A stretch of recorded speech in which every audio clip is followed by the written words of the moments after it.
I think he's like the greatest front man of all time, and I'm not lighting myself on fire and putting clothespins all across my body yet.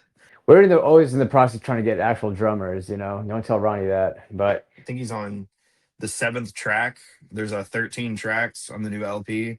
the stuff I play is a direct response to the energy in the room, the molecules in the air, is what we joke about. But I kind of think them pushing all the AI stuff is to their detriment, and I think humans will always prevail when it comes to music and art.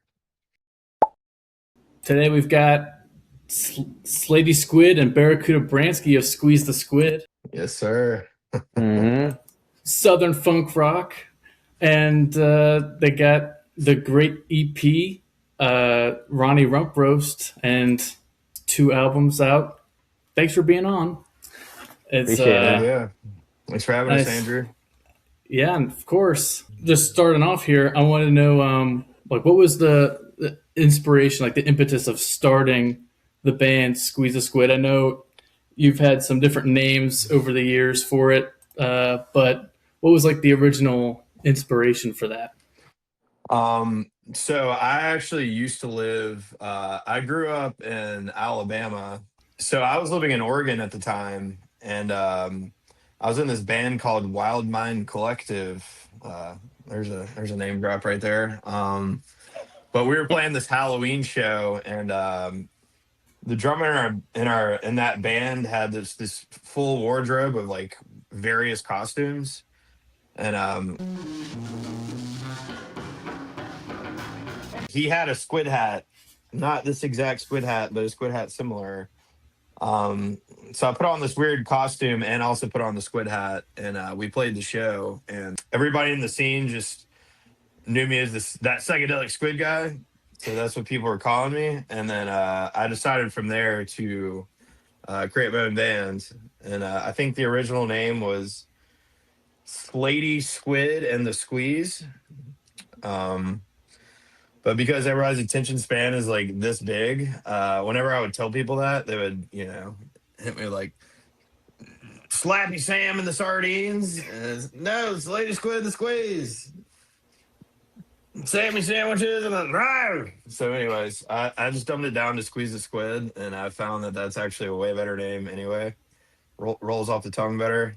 Um, so here we are. Yeah, it does roll right off the tongue. You got that alliteration, and it works pretty well. Heck It's yeah. memorable too. Right. Thanks, man. So so that was kind of like a solo project at the time. Is that how it was? Yeah. So when I was in Oregon, I had some buddies that I jammed with, and like all the songs, all the parts on it, I created myself.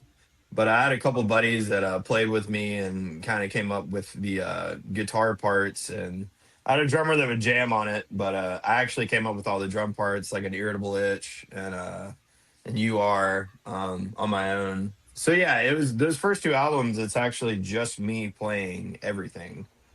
Hmm. Um, and I had no idea what I was doing. Irritable Itch and the Dixie Ditch was recorded on GarageBand, and it's kind of this oversaturated nightmare. You can ask Barrakuda about "Girl on the original Girl on the Fritz." He absolutely loves that song, and similar thing happened with "You Are." I was living in Athens at the time, and that's actually where Barrakuda comes into the mix. But it was in the middle of COVID when I recorded "You Are," and I recorded it in my shitty, roach infested, super cheap apartment with like these electronic drums. Some of the songs we use the I use the drum machine. Um, but yeah, Roddy Rump Roast was our first thing we recorded like as a full band. Full band being me, Barracuda, and our drummer Ronnie.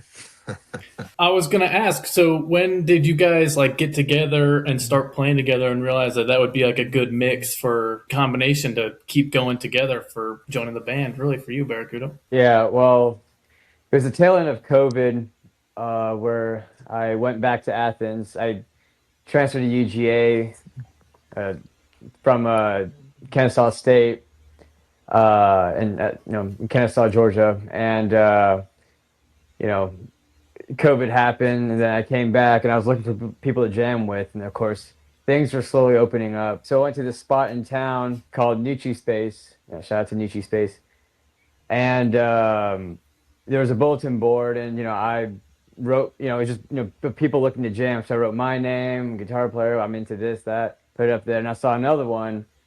It was a drummer, and looking for guitars to jam with. So his number was on there, so I reached out, and he put me in a group chat. It was me, him, and Slady Squid here. We had a jam. First jam was pretty fun. It was just, again, nothing much was going on because it was the tail end of COVID, so people were still like inside, and everything was just slow. And he was like the only friend I had at that time, so we just kept jamming, and he had his thing, Squeeze the Squid, and he had these songs, and uh, it's not like I was in any other band, so we just kept jamming, and I don't know if I'm getting too ahead of myself, but we ended up just playing some shows at some breweries that were like starting to get shows under their belts, and that was kind of around the first time we started really playing together. So it just kind of happened naturally, just kept on playing together, and just like, well, we'll just go ahead and take this thing live. Yeah, pretty much. I mean, we mesh our chemistry and our personalities, and that's, we're like really good friends. And the squeeze, like, irritable itch was very different to me, as he mentioned with the girl on the fritz and all that. Yeah, so we started playing shows in January, Nice. or just like during that tail end of COVID, like 2020. I think it's like the end of 2020, beginning of 2021, and that was kind of the birth of like the my involvement with Squeeze the Squid, and kind of like the birth of that funk rock sound. Because a lot of our early stuff was acoustic. I think we had drums at our first show, but other times we were just doing acoustic sets or just whatever we were able to do. Dealt with a lot of flaky drummers, and we ended up with Ronnie.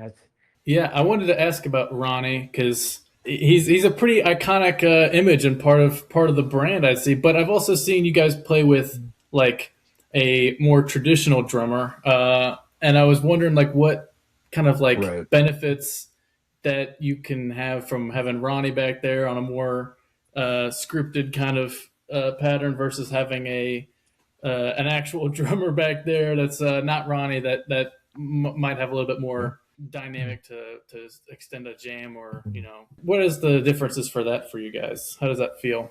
Well, Ronnie doesn't get too stoned or drunk to miss the fills, so that's definitely a benefit. Um, I feel like with a drummer, a lot of drummers when we were in Richmond are like in 7 different bands.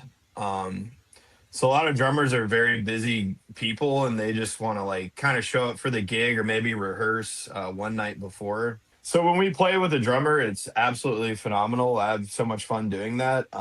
But we kind of turn into a jam band, which is not really what we're going for because the songs will drastically change.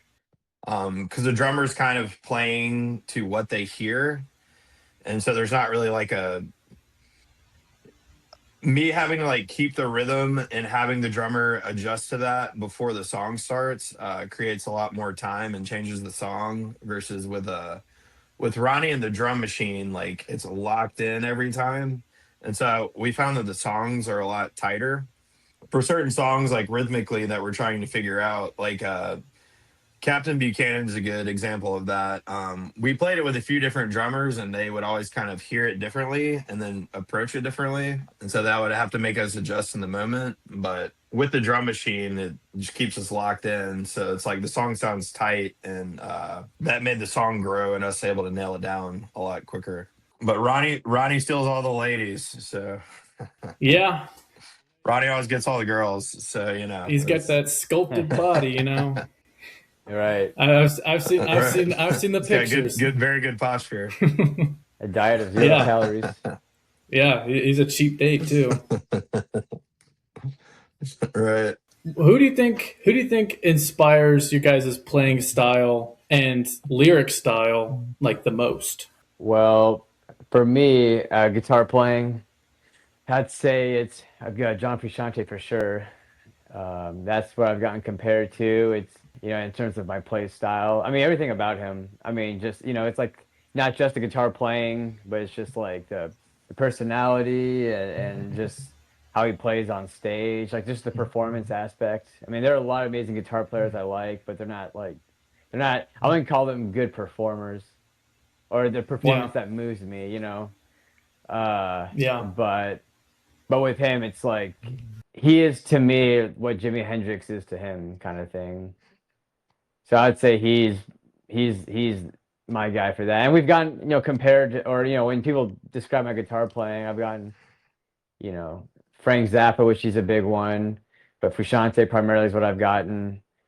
Um, and I also love Al Di Meola. I think those are the people off the top of my head I can think of that like is currently inspiring the playing at this stage of my musicianship career, if you will. I could definitely hear the Frusciante influence on some of Yeah, those solos I've heard. It's yeah, he's pretty good. He's pretty good. yeah. I Not agree. for no reason.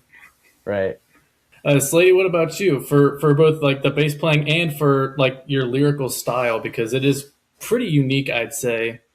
Well, for bass playing, I would say it's probably Les Claypool, for sure. That's my dude. And whether as hard as I try to sound like or not sound like Les Claypool, it always seems to sound that way.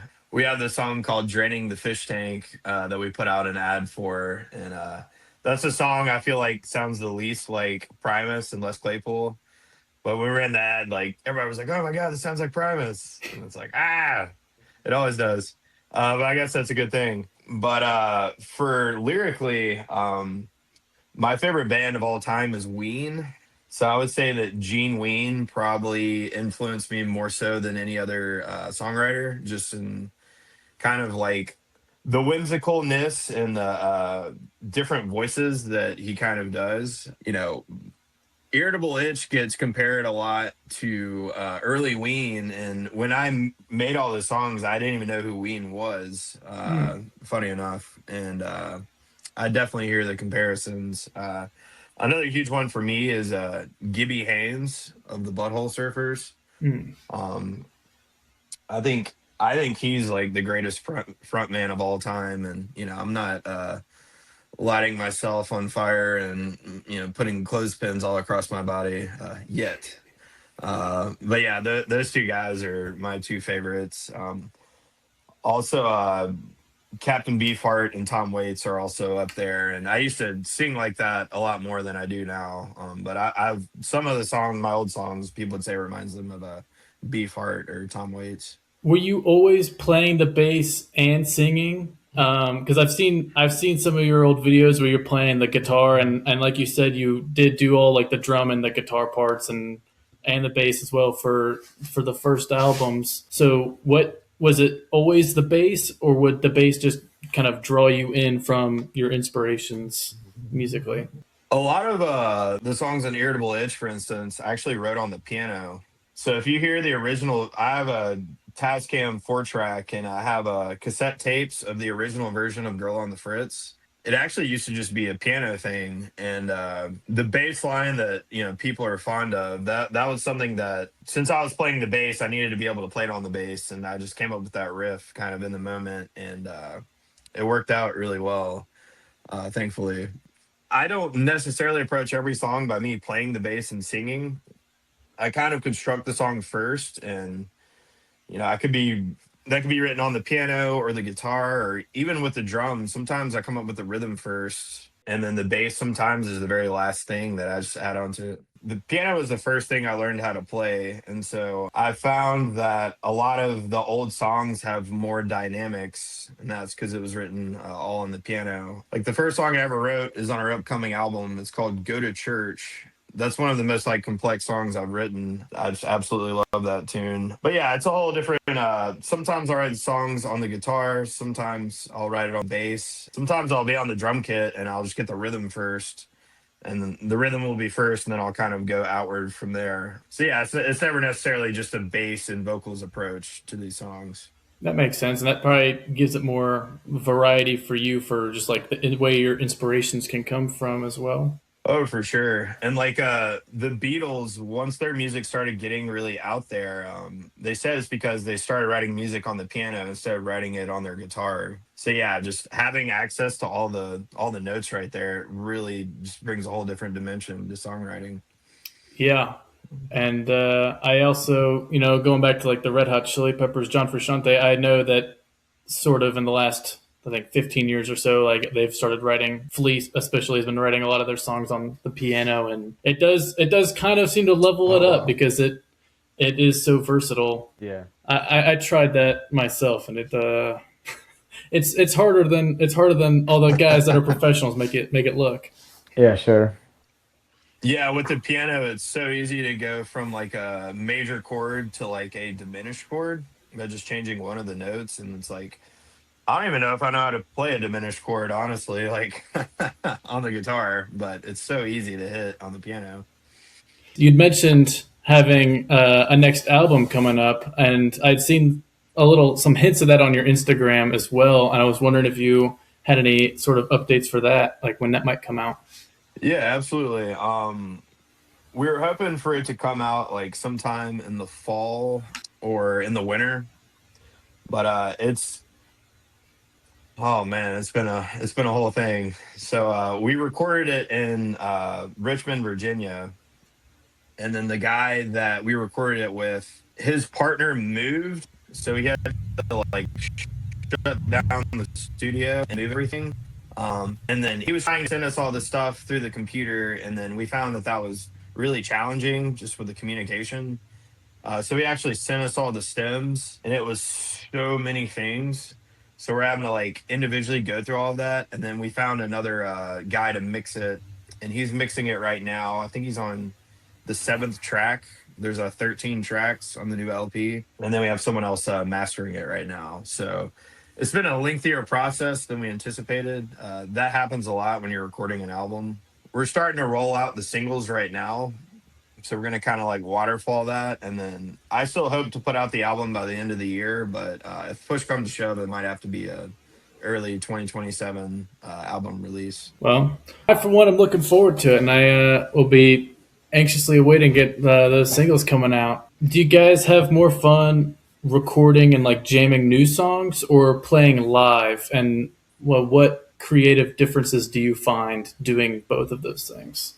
Well, the reality is that we kind of play live more than we jam, and when we do get together, it's just rehearsing. But sometimes we get pockets of jamming in the rehearsals, and those are really fun. Most recently, my favorite jams have been when always in the process of trying to get actual drummers. Don't tell Ronnie that, but we're always trying to get drummers. So sometimes, like Slade was saying earlier, every new drummer has a different interpretation of our songs. So sometimes we have a song that's been sounding one way because the drum machine or just how it's been written. But with this other drummer that comes in, it just brings on like we play the riff and the drummer just starts hitting and it's a whole totally different song. And I was like, wow, like we have one song, for example, it's like a straight beat, but then this other drummer kind of gives it a little like a heavy metal groove kind of thing, and it's like a whole different approach to the song, and it's just like I like this way better. And it's like just bringing the new ideas, and that's what I miss about jamming a lot. So that's what we're trying to introduce. But as far as playing live, I mean, there are a lot of things I do live. For example, like a guitar lick or something like that. And then Slady after that was like, "Hey, can you like start doing that again?" It's like, "What thing again?" It's like a and then he plays me the recording. He's like, "Yeah, that lick you did on Bullfrog Hum. Can you play that again? I like that." It's like, all right, and then there's a lot of similarities between live and jamming where it's like that spontaneity, which is what we pride ourselves on. We don't want to play the same show per se every show. we don't want to be a Chuck E. Cheese studio band. We want it to be a different experience. So Yeah, I'll add on to that. To answer your question from my end, I like playing live a lot more. I think when you're playing live, there's this whole added dimension of just like energy exchange. Like if you're playing in front of a lot of people and they're grooving out and dancing, then that definitely like changes the way the song is. Or if you're playing to an empty room of no one and the two people there are pissed off and hate your music, that's kind of exciting. And it's like, yeah, let's make the song way dirtier because they already hate us anyway. So we might as well have fun. I think that's an element that a lot of musicians kind of get off to. But yeah, it's fun to jam. But when you're jamming, you're just by yourself, like in a basement. So you don't really know, not having that crowd engagement or reaction, you don't know if the song's actually good or not. And it can feel good to you like in your soul, but without knowing how the crowd perceives it, I think that's such a huge element. And when we're very much a live band, so if you really want to hmm get the full Squeeze the Squid experience, you definitely have to experience it live. yeah, Bransky, you mentioned like not becoming like a Chuck E. Cheese style band, but I've found as just an audience member that even if somebody is playing it, lip syncing along, playing, pretending they're playing, but if that crowd is receptive to that, it really does change everything about how a song even feels afterwards. I've found. yeah.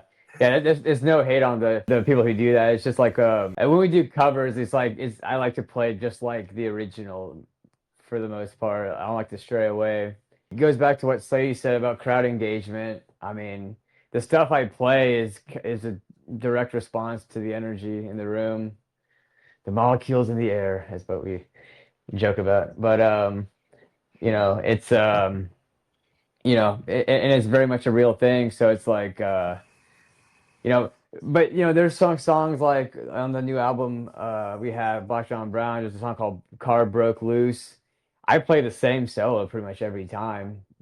So I mean, I'm not, but other times I don't. But um, I think for me, when I see bands, I play exactly like the studio. That's just my cynicism. Like it's like I could have just sat home and listened to it.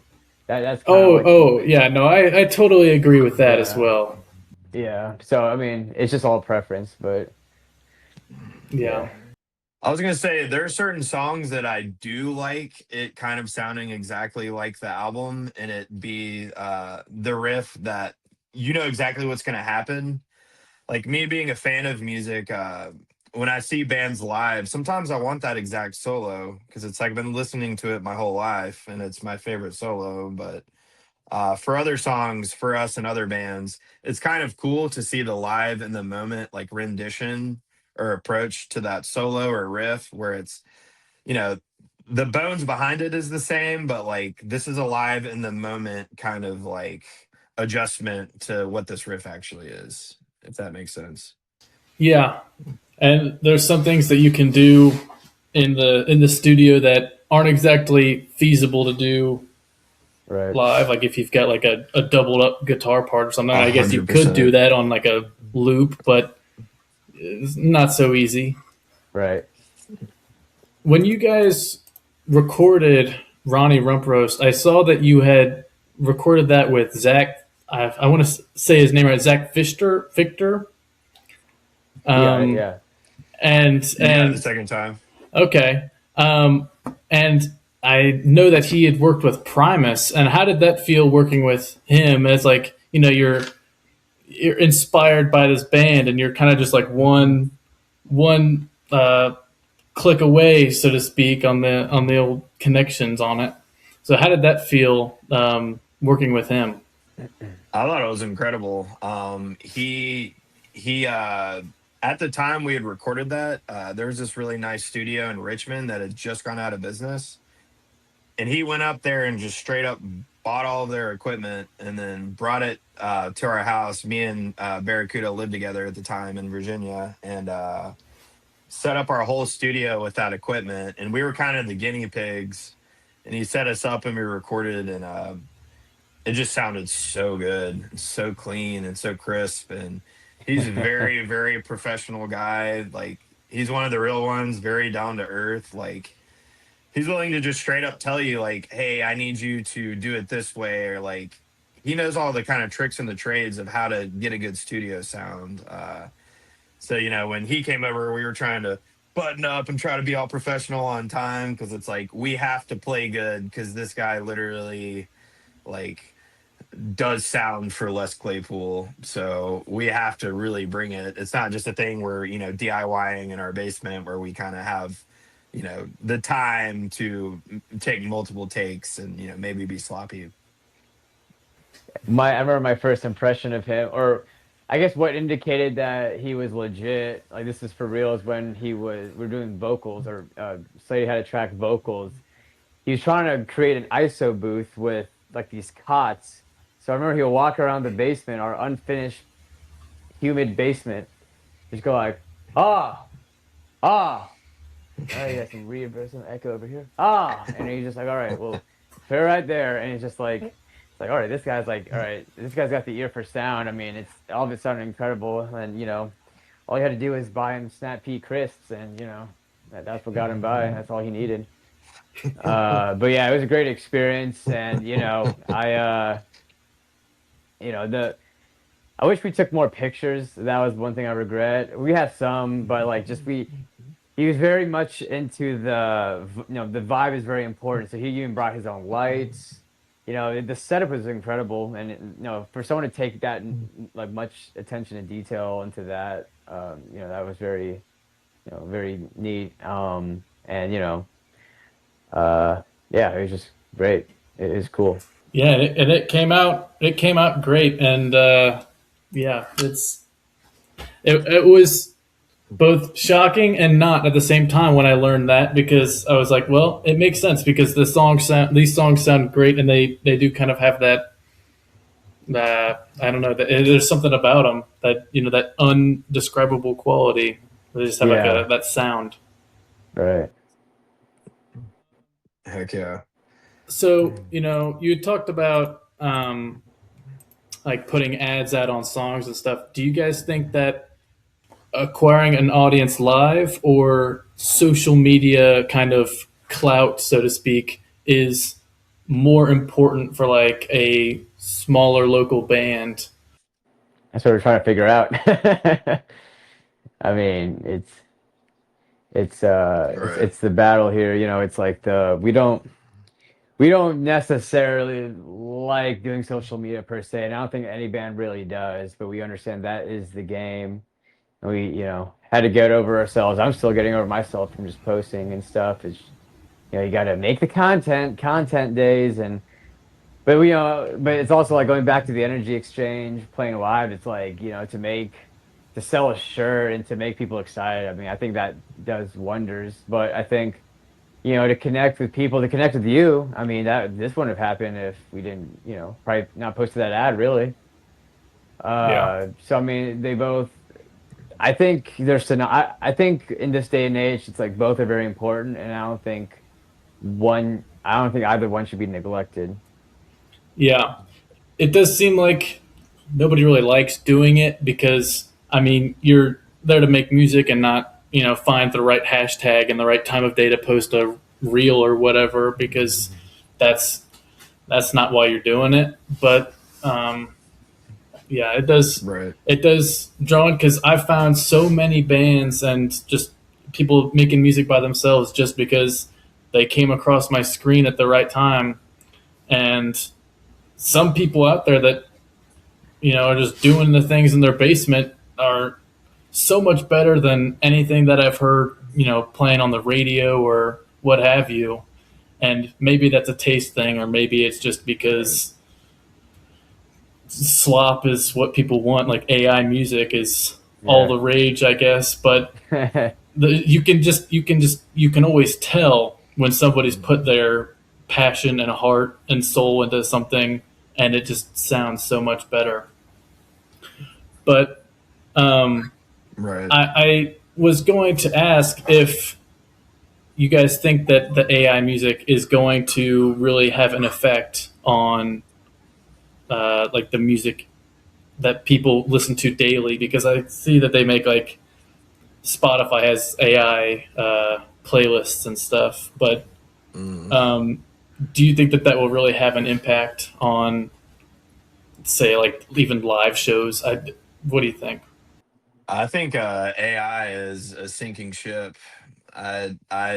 I mean, maybe for the casual music fan, they might listen to AI music, but what I found is the consensus with most musicians is they absolutely loathe anything AI. I mean, you can't use AI for your posters, you can't use it for any part of your music, and I think there's a big rebellion against it right now. I think a lot of people, like, there's a huge resurgence in physical copies, for instance, like vinyl's really coming back. So for me personally, I can't stand the AI music, and everyone I've ever talked to about it feels the same way. So sometimes it's a fear of like, oh, AI is going to take over the world and humans will be obsolete.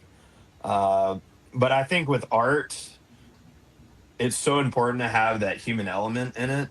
And like, you can't fake the funk. Like, you can feel it if it's a human doing it, and it's authentic. So I kind of think them pushing all the AI stuff is to their detriment, and I think humans will always prevail when it comes to music and art.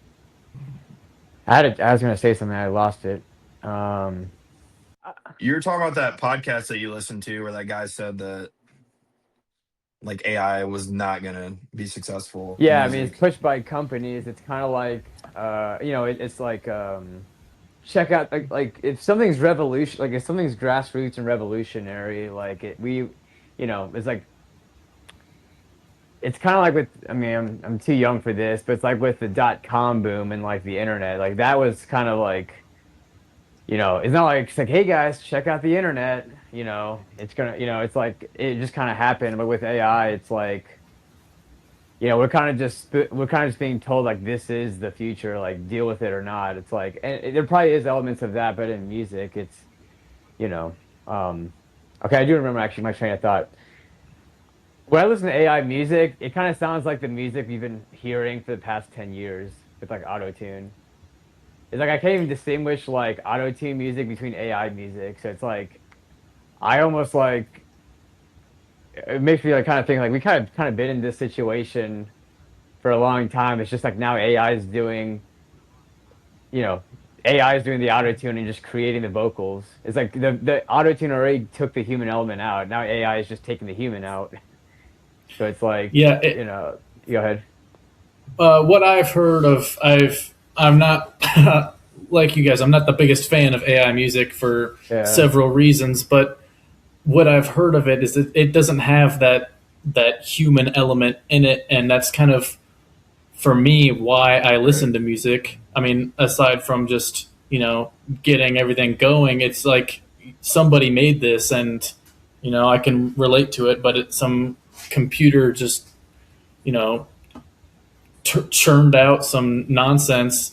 It does feel like I've heard the term coworker music, and it does feel like an amalgamation Break room of music. like all like the top 40 tracks of the last 10 years, like you said.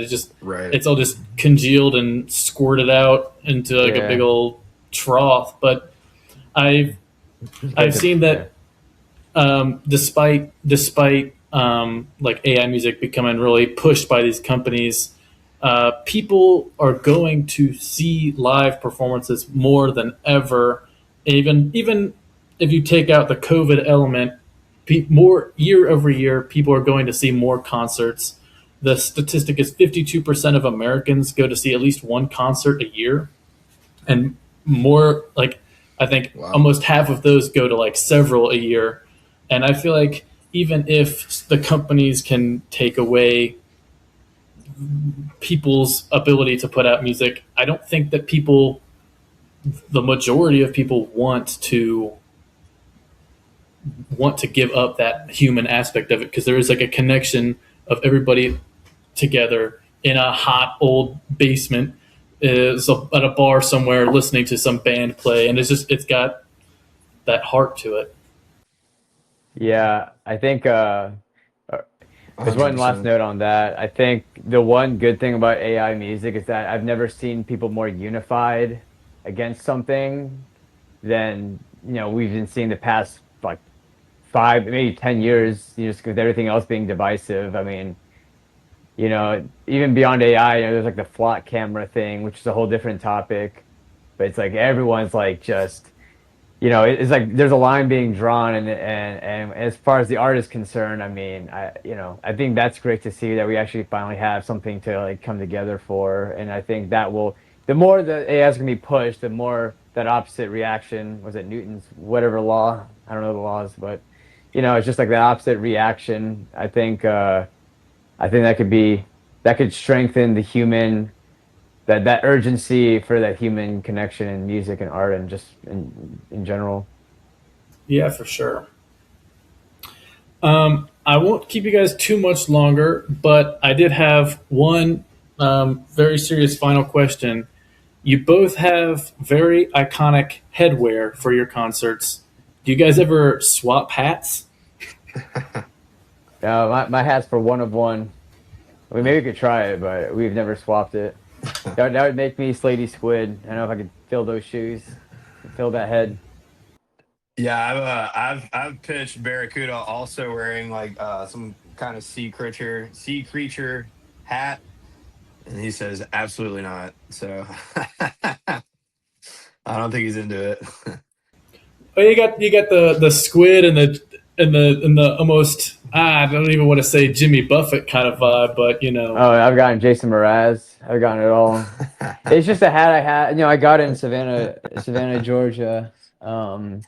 Yeah, I mean, it's just a head. I mean, I'll get a Barracuda fish hat. I don't know where to find one or how to make one. I'm open to that. I definitely because I wear this when I'm out too. So I mean, I don't know. It's nice, but it's made out of paper and it's got sweat stains. See my hair, but as the old battle helm. Aldi baldy. my luscious locks. It's fun to keep it away from the ladies, Heck yeah. just so we can do this interview. Um, but yeah. Oh, they're knocking on my door now. Shit, they saw it. But yeah, I mean, no, I'm this is the whole thing. We want to improve our wardrobe on stage and like really get out there, maybe even get like funkadelic type of style.